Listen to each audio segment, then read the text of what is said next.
आजच्या आपल्या या तासामध्ये तुम्हा सर्वांचे स्वागत. आजच्या या तासामध्ये आपण मराठी साहित्य विचारवंत ज्यांनी साहित्य स्वरूपाविषयी आपली वेगवेगळी मते सांगितलेली आहेत आणि काही संकल्पनाही सांगितलेल्या आहेत, तर त्याविषयी आपण आज या तासामध्ये विविध जी मते आहेत तर या विविध मतांविषयी त्यांची जी माहिती आहे ती माहिती घेणार आहोत.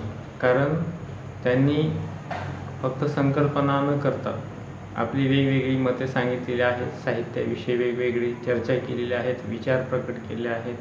तर या विचारांमधून साहित्याचे स्वरूप मराठी साहित्य विचारवंतांनी कशा पद्धतीनं सांगितलेले आहेत याची आपण सविस्तर चर्चा करणार.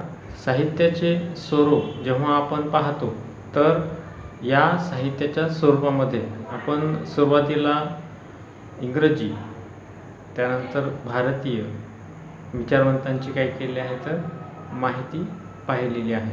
त्यांनी आपापली मते काय केली आहे तर प्रकट केलेली आहेत. म्हणजे पौर्वात्य आणि पाश्चिमात्य अशा दोन्ही दृष्टिकोनातून विचारवंतांनी काय केलं आहे तर आपल्या साहित्य विश्वातील जी त्यांची पार्श्वभूमी आहे, ज्याविषयी त्यांनी अधिक सखोल माहिती सांगितलेली आहे, तर त्याविषयीची आपण काय केले आहे तर अगोदरच्या तासामध्ये चर्चा केलेली आहे.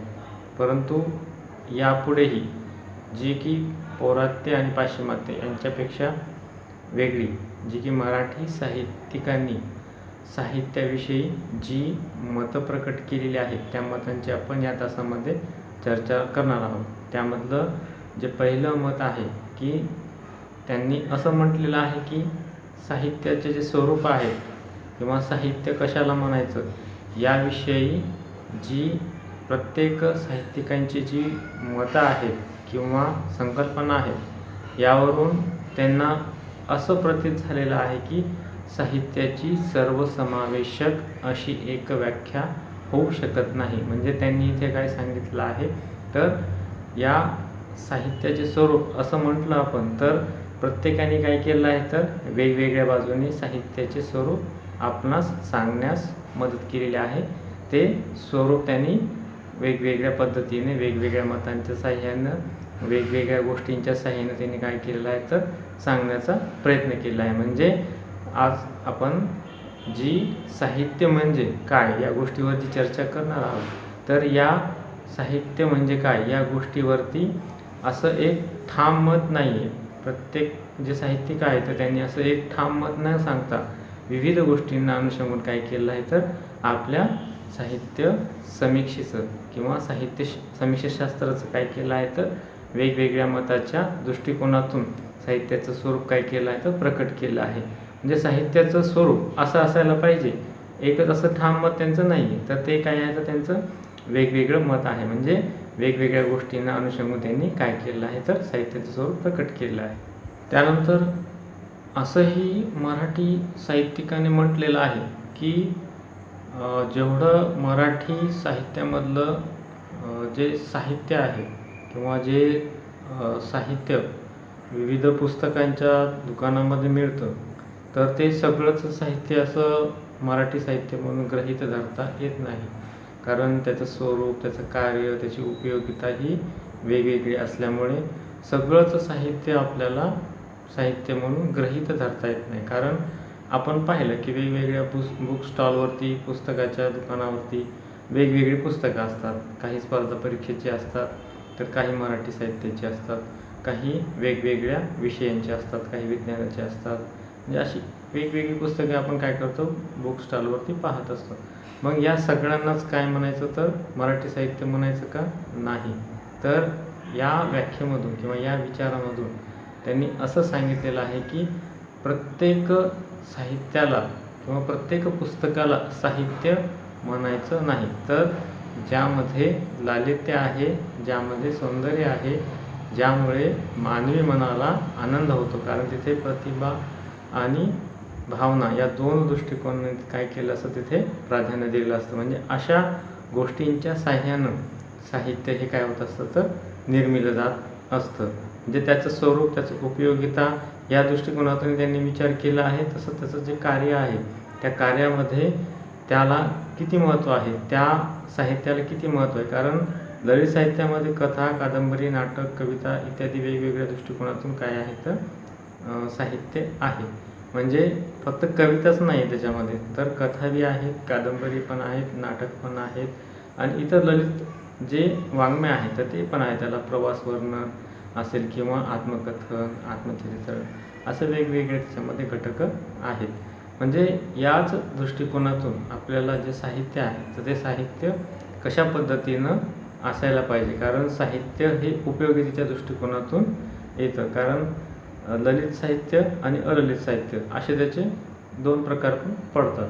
हे पुढे आपण पाहणारच आहोत. यानंतर पुढची जी व्याख्या आहे जी की श्रीपाद कृष्ण कोल्हटकर यांनी सांगितलेली आहे. त्यांनी आपलं मत अशा पद्धतीनं सांगितलं आहे की स्थल काल निरपेक्ष असे सत्य ज्ञान देणारी, जी आनंद देणारी भाषा असते तिला साहित्य म्हणायचं. म्हणजे इथे त्याने स्थल काल या दोन गोष्टीला काय केलं आहे तर प्राधान्य दिलेलं आहे आणि त्यामधून सत्य ज्ञानाला काय केलं आहे तर अधिक महत्त्व दिलेलं आहे. म्हणजे या त्यांच्या व्याख्येमधून आपणास वेगळी अनुभूती मिळते. म्हणजे ज्या साहित्यामध्ये स्थळालाही महत्त्व नसतं आणि काळालाही महत्त्व नसतं. म्हणजे इथे जर आपण व्याख्येमध्ये पाहिलं तर स्थळाला प्राधान्य आहे. म्हणजे ती कुठेही निर्माण झालेली साहित्य असेल आणि त्या साहित्यामधून आपणास एखादा वेगळ्या प्रकारचं उत्कृष्ट साहित्य निर्माण झालेलं आहे. समजा ज्या पद्धतीने आपण पाहतो की चिखलामध्ये कमळ उगवतं, मग ते चिखलामध्ये उगवलं म्हणून त्या कमळाचा जो गुण आहे तो कमी होत नाही, कारण त्याचा गुण अधिक वाढतो, कारण तिथे त्याला राहावं लागतं. म्हणजे याच पद्धतीनं जर एखादं साहित्य जीवन पद्धतीचं जर एखाद्या गरीब समाजामध्ये जर निर्माण झालेलं असेल आणि ते उत्कृष्ट असेल तर ते साहित्य अजरामर ठरतं. म्हणजे तिथे स्थळ काळाला महत्त्व नसतं. म्हणजे इथे काळाचा जर संदर्भ आपण घेतला तर जुन्या काळामध्ये जे साहित्य आहे ते आजच्या काळामध्येही काय आहे तर मोठ्या प्रमाणात चालतं. म्हणजे जे आपण जुन्या काळातलं साहित्य आहे तर ते आजच्या काळामध्येही चालतं. काही साहित्य आहेत की ते जुन्या काळामध्ये निर्माण झालेले आहेत परंतु आजच्या घडीला ते चालत नाही. म्हणजे अशा पद्धतीनं जे स्थळ काळनिरपेक्ष साहित्य असतं त्याच्यामधून सत्य ज्ञान हे दिलेलं असतं. अशा साहित्याला जेव्हा आपण वाचतो किंवा त्याच्यामधून आपण आनंद घेतो तेव्हा त्यामधून आपणास जे आनंद द्विगुणित होतो आणि आपल्याला माहिती मोठ्या प्रमाणात मिळते. म्हणजे असं साहित्य कोणतं असतं तर ते साहित्य म्हणजे शास्त्रीय साहित्य. म्हणजे पूर्वीच्या काळामध्ये जे काव्य होतं हे काव्य शास्त्रीय दृष्टिकोनातून महत्त्वाचं होतं. म्हणजे त्या कालखंडात श्रीपाद कृष्ण कोल्हटकरांनी काय सांगितलेलं आहे तर शास्त्रीय ज्ञान हे आनंद देणारं आणि सत्य गोष्टीची माहिती करून देणारं ज्ञान असं होतं.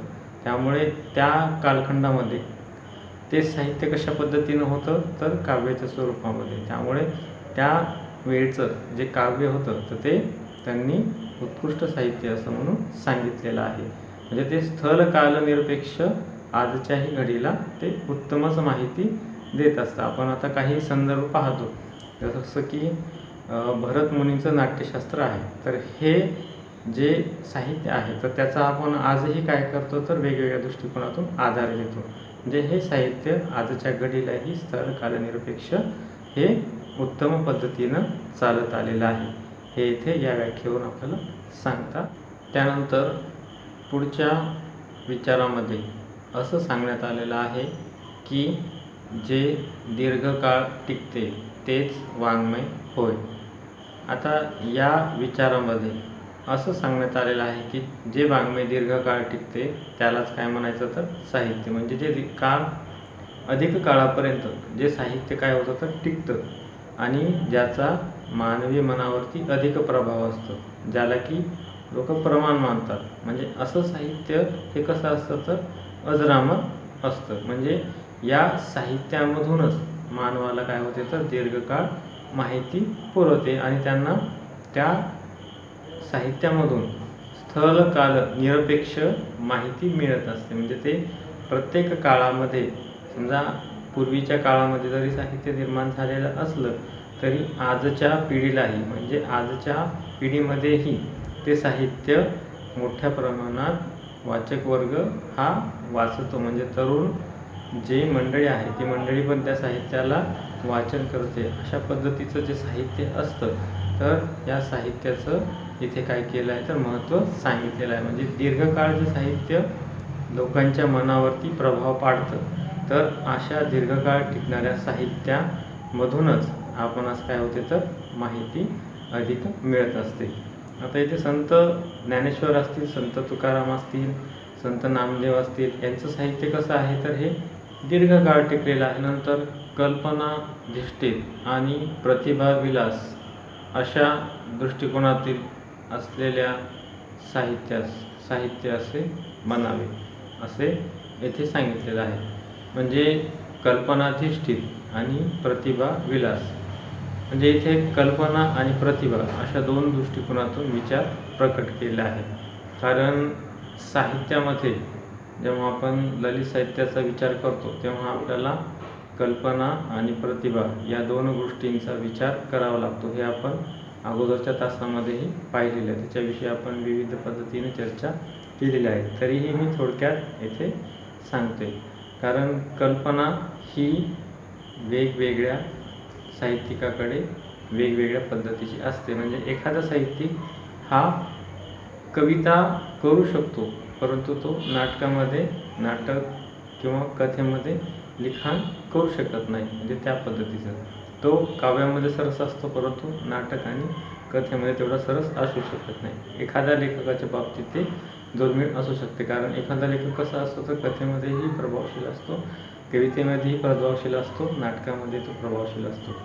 परंतु सगळ्यांच्या बाबतीत तसं नसतं. कारण प्रत्येकाची बुद्धिमत्ता आणि त्याची कल्पनाशक्ती ही वेगवेगळी असते. आणि कारण इथे कल्पनाधिष्ठित हा विचार आलेला आहे. कारण काल्पनिकता ही वेगवेगळ्या पद्धतीची असते. आता आईविषयीची कविता ही पं. शिंदे ज्या पद्धतीने सांगतात वेगवेगळ्या प्रतीकांच्या साहाय्याने, तसंच इतर लेखकांनीही आईविषयीची कविता केलेली आहे. किंवा निसर्गाविषयीची बालकवीने केलेली कविता, त्यामध्ये आलेला जो अर्थ आहे तो वेगवेगळ्या पद्धतीचा आलेला आहे. त्यामुळे प्रत्येक कवी हा काय करत असतो, तो एकाच विषयावरती अनेक प्रकारची प्रतीकं घेऊन, कल्पना करून तो काय करत असतो, कविता निर्माण करत असतो. म्हणजेच इथे काय झालेलं आहे तर कल्पनाधिष्ठित, म्हणजे प्रत्येक व्यक्तीची कल्पना ही कशा पद्धतीची असेल, तो विचार कशा पद्धतीचा करत असेल आणि त्याची काल्पनिकता कोणत्या दृष्टिकोनातून आलेली आहे, कारण त्याचा समाज, त्याच्यावरती पडलेला विचारांचा प्रभाव, या दृष्टिकोनातून तो काय करत असतो तर कल्पना करत असतो. म्हणजे इथे आपणास त्या दृष्टिकोनातून विचार करावा लागतो. एखादा पुजारी हा काय करत असतो तर देवाची पूजा करत असतो. म्हणजे त्याच्या विचारांवरती कशाचा प्रभाव पडलेला असेल तर भक्तीचा. तर दुसरीकडे आपण जर विचार केला तर दरोडेखोर, म्हणजे दरोडेखोरावरती कोणत्या विचारांचा प्रभाव पडला असेल तर दुष्ट विचारांचा. म्हणजे इथे दोन जर व्यक्तींची आपण तुलना केली तर वेगवेगळ्या दृष्टिकोनातून, वेगवेगळ्या वैचारिकतेतून त्यांच्यावरती काय पडलेलं असतं तर प्रभाव पडलेला असेल. म्हणजे या दोघांनी जर साहित्य लिखाणास तयारी दाखवली तर या दोन्हीही लिखाणावरती आपणास वेगवेगळ्या प्रकारचा प्रभाव पडलेला दिसून येईल आणि वेगवेगळ्या पद्धतीचं लिखाण केलं जाईल. म्हणजेच एकाच पद्धतीचं, एकाच विचाराचं जर इथे लिखाण केलं तर आपणास त्या पद्धतीची वेगवेगळी विचारं ही प्रकट होते. इथे फक्त आपल्याला या विचारामध्ये फक्त कल्पनेलाच प्राधान्य न देता तर इथे काय केलं आहे तर त्यांनी प्रतिभाविलासालाही प्राधान्य दिलं आहे. म्हणजे नुसती कल्पना करूनच आपण चालेल असं न सांगता त्यांनी काय केलं तर प्रतिभेचाही उपयोग करावा लागेल. कारण प्रतिभा ही काय आहे तर आपणास त्या कल्पनेला वेगळ्या साच्यामध्ये बांधण्याचं काय करत असते, साधन पुरवत असते. म्हणजे इथे कशा पद्धतीनं आपल्याला ते सांगावं लागेल तर एक जी माळ आहे तर ती माळ जर आपण मोत्याची घेतली तर त्यामध्ये वेगवेगळे सुंदर जसे मोती आहेत तर ते मोती एकानंतर एक व्यवस्थित जर आपण ते विणले तर आपणास त्यापासून सुंदर अशी माळ निर्माण होईल आणि त्याची सुंदरताही वाढेल. जर हीच माळ आपण वेडीवाकडी जर दोऱ्यामध्ये ओवली तर त्यापासून सुंदर असा दागिना निर्माण होणार नाही आणि त्याची जी क्वालिटी आहे किंवा त्याची जी मूल्य आहे तर ते मूल्य कसं होईल, कमी होईल. त्यामुळे आपण कशाही कल्पना केल्या आणि त्या कल्पनेला प्रतिभेच्या साहाय्यानं म्हणजे आपल्या ठिकाणी असणाऱ्या शक्तीच्या साहाय्याने म्हणजे वैचारिकतेच्या साहाय्याने आपण तिला व्यवस्थित मांडलं नाही तर ते समोरच्या वाचकाला, समोरचा जो प्रेक्षक आहे त्याला ते समजणार नाही. म्हणजे त्या साहित्यामध्ये त्या लेखकाला त्याच्या प्रतिभेच्या साहाय्यानेच काय करावं लागेल, साहित्य मांडावे लागेल. म्हणजे अशा कल्पना तिष्ठीत आणि प्रतिभा विलास अशा दोन दृष्टिकोनातून काय केलं आहे तर साहित्याचं स्वरूप उलगडून दाखवण्याचा प्रयत्न मराठी विचारवंतांनी केलेला. यानंतर मर्ढेकरांची जी व्याख्या आहे तर ती पुढील प्रमाणे सांगता येते. या व्याख्यामध्ये त्यांनी आपल्या वेगवेगळ्या मतांचं काय केलं आहे तर इथे संदर्भ दिलेला आहे. त्यांनी असं सांगितलेलं आहे की आपले जे अनुभव आहेत या अनुभवांना आपल्या मनातील जी गुंतागुंत आहे त्या गुंतागुंतीच्या साहाय्याने जेव्हा आपण समतोल विरोध अशा दृष्टिकोनातून जेव्हा साधत असतो आणि यामधून जे साकारलेले साहित्य आहे त्या साकारलेल्या साहित्याला काय म्हणायचं तर प्रबंध म्हणायचं. म्हणजे इथे त्यांनी काय केलं आहे तर अनुभवांच्या आकारांना प्राधान्य दिलेलं आहे. म्हणजे साहित्यामध्ये काय असतात तर अनुभव असतात. मग हे साहित्य कशा पद्धतीनं मांडलेलं असतं, कारण मनाची इथे गुंतागुंत असते. कारण साहित्य म्हणजे मानसिक प्रक्रियेमधून निर्माण झालेलं साहित्य असतं. कारण वेगवेगळे अनुभव साठवून जेव्हा मानसिक प्रक्रियेमध्ये जेव्हा आपली बौद्धिक दृष्टिकोन किंवा आपली बुद्धी जेव्हा असे सांगते की साहित्य निर्माण झालेले आहे तेव्हा साहित्यामधून त्या प्रकारची जेव्हा प्रचिती येते. कारण साहित्य म्हटलं तर आपणास उत्कृष्ट अशा अनुभवांची काय करावं लागते, तिथे गुंफण करावं लागते. म्हणजे समोरच्या व्यक्तीला जेव्हा आपण वेगळा अनुभव हा प्रकट करून दाखवतो तेव्हाच त्यामधून आपणास एक नवीन दृष्टिकोनातलं साहित्य निर्माण होत असतं. म्हणजे जेव्हा आपण समतोल सांगतो, कारण एखादा संवाद असेल त्या संवादामध्ये आपल्याला विरोध पण येईल आणि त्याच्या बाजूने मत पण मांडता येतील. म्हणजे असांचं जेव्हा आपण काय करतो तर समतोल साधतो. मग या समतोलामधूनच जे निर्माण होणारा जे साहित्य आहे त्या साहित्याला इथे मर्ढेकरांनी काय म्हटलेलं आहे तर एक प्रबंध म्हटलेला आहे. म्हणजे जेव्हा हा प्रबंध आपण सादर करतो, कारण ही प्रक्रिया संलग्न होता ही अचानकच होते. कारण आपण एखादं साहित्य निर्माण करायचं म्हणजे ते साहित्य चटकन निर्माण न होता, कारण त्याला खूप वेळ लागतो. असं लागलीच ते साहित्य निर्माण होत नाही. म्हणजे इथे साहित्य निर्माण करण्यासाठी खूप आपणास वेळ लागतो आणि एखादं साहित्य हे कसं असतं तर लागलीचं प्रकट होत असतं. म्हणजे आपलं साहित्य निर्माण करायला आपण बसलो नाही किंवा साहित्य निर्माण करायचं असं मनामध्ये विचार नसतानाही अचानक साहित्य हे निर्माण होत असतं. अचानकच आपल्याला ते कल्पना प्राप्त होते. कारण आपले अनुभव हे काय होत असतात तर आपल्या बुद्धीमध्ये, आपल्या मेंदूमध्ये हे साठवलेले असतात. ते अनुभव जेव्हा आपल्याला एका व्यवस्थित रीतीने ते मांडून आपल्याला बुद्धी काय करत असते तर सांगत असते आणि त्याचा संकेत आपल्याला मिळत असतो. जेव्हा आपण त्या साहित्याची निर्मितीक्षम झालेली असते किंवा ती साहित्य निर्मितीक्षम झालेलं असतं तेव्हा ते अचानकच आपल्याला काय होत असतं तर प्रकट होत असतं. म्हणजे ही प्रक्रिया अचानकच होत असते. आपण साहित्य निर्माण करायला बसलो तर ते होत नाही किंवा निर्माण होत नाही. अशा पद्धतीचं हे साहित्य असतं. म्हणजे इथे आपणास वेगवेगळ्या दृष्टिकोनातून विचार करावा लागतो. कारण या व्याख्येमध्ये त्यांनी अनुभवाला काय केलं आहे तर प्राधान्य दिलेलं आहे. मनाच्या गुंतागुंतीला काय केलं आहे तिथे प्राधान्य दिलेलं आहे. त्यामधून वेगवेगळ्या गोष्टींना प्राधान्य दिले, संवाद, विरोध आणि समतोल अशा दृष्टिकोनातून इथे काय केलं आहे त्यांनी महत्त्व दिलेलं आहे. अशा गोष्टीमधून जो प्रबंध तयार होतो त्याला त्यांनी काय म्हटलेलं आहे तर साहित्य म्हटलेलं आहे. अशी ही मर्ढेकरांची व्याख्या खूप समर्पक अशी योजलेली आहे. त्यानंतर पुढची जे मत आहे साहित्य स्वरूपाविषयीचं, तर यामध्ये असं सांगितलेलं आहे की प्रतिभा शक्तीने युक्त आणि आनंद देणारं साहित्य त्यालाच काय म्हटलं पाहिजे, साहित्य म्हटलं पाहिजे. म्हणजे इथे आपणास प्रतिभा शक्ती आणि त्या दृष्टिकोनातून येणारं साहित्य अशा गोष्टींचा काय केलं आहे इथे पुरेपूर उपयोग केलेला आहे. म्हणजे जेव्हा आपण प्रतिभेच्या साहाय्याने एखादी गोष्ट निर्माण करतो तर त्या गोष्टीमध्ये आपणास समोरच्या व्यक्तीला कशा पद्धतीने आनंद होईल, कारण एकच साहित्य वाचून समोरच्या व्यक्तीला आनंद होईल असं सांगता येत नाही. कारण जेवढ्या व्यक्ती तेवढ्या प्रवृत्ती, त्या पद्धतीनं साहित्य हे प्रत्येकाच्या वेगवेगळ्या आवडीनुसार प्रत्येकाचे साहित्य वेगवेगळं वाचण्याची क्षमता असते.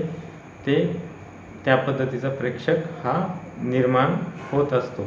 कारण काहींना कथा आवडतील, काहीला नाटक आवडतील, काहीला कविता आवडते. म्हणजे प्रेक्षकांची ज्या पद्धतीची आवड आहे त्या पद्धतीचं त्यांचं साहित्य वाचन क्षेत्र असू शकतं. त्याच पद्धतीने इथे काय केलं आहे तर प्रतिभेच्या साहाय्याने साहित्य काय केलं आहे तर आनंद देण्याचा जेव्हा ती प्रवृत्त करत असते किंवा आनंद निर्माण करण्याची शक्ती त्याच्यामध्ये निर्माण होत असते, तेव्हाच त्याला काय म्हटलं गेलेलं आहे तर साहित्य म्हटलं गेलेलं आहे असे आपणास इथे सांगता. त्यानंतर पुढचं जे मत आहे या मतामध्ये असं सांगितलेलं आहे की साहित्य कशास म्हणावं किंवा साहित्याचं स्वरूप कसं असेल. तर या मतामध्ये असं सांगितलेलं आहे की मानवाची बुद्धी ही ज्या ज्या पद्धतीनं विकसित होईल अशा सर्व साहित्याला साहित्य म्हणावं असं सांगितलेलं आहे. म्हणजे मानवाच्या बौद्धिक दृष्टिकोनातून हे मत मांडलेलं आहे.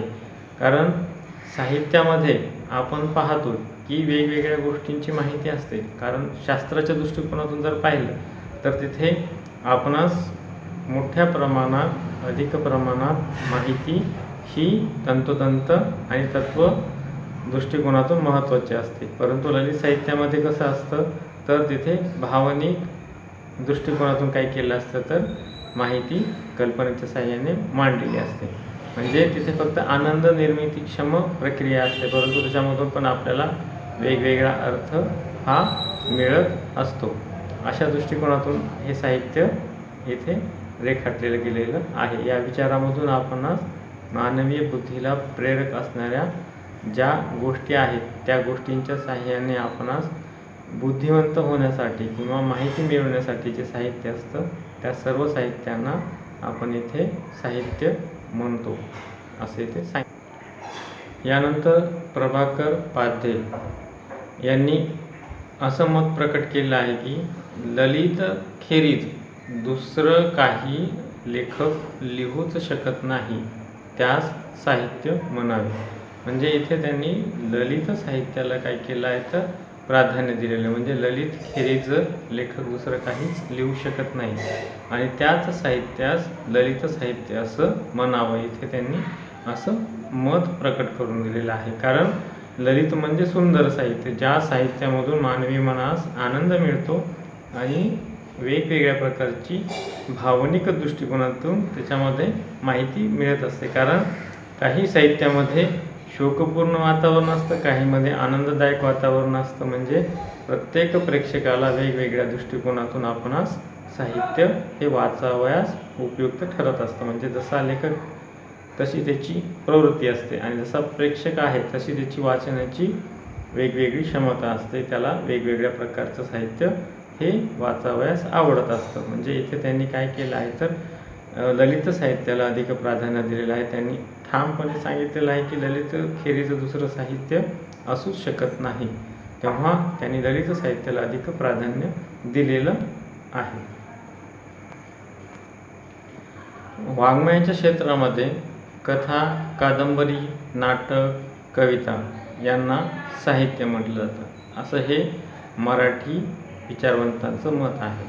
तर या विचारामधून आपणास असे कळते की मराठी साहित्यिक हा ललित साहित्य, जे की आपण कथा, कादंबरी, नाटक, कविता यांनाच आपण काय म्हणतो तर ललित साहित्य, म्हणजे याच दृष्टिकोनातून त्यांनी काय केलं आहे तर आपलं मत प्रकट केलं आहे. म्हणजे वाङ्मय कशाला म्हणायचं तर जे ललित असतं, ज्यामध्ये सौंदर्यता आहे, अशाच साहित्यास काय केलं आहे तर इथे ललित वाङ्मय असंच काय केलं आहे तर इथे साहित्य म्हणून गृहीत धरलेलं आहे. कारण या मतामधून त्यांनी वाङ्मयातील जे प्रकार आहेत, कथा, कादंबरी, नाटक, कविता यांनाच काय केलं आहे तर अधिक प्राधान्य दिलेलं आहे. त्याच दृष्टिकोनातून त्यांना साहित्य म्हणावं, कारण याच गोष्टींना साहित्याची बाजू असावी किंवा आहे असं त्यांनी काय केलं इथे सांगितलेलं आहे.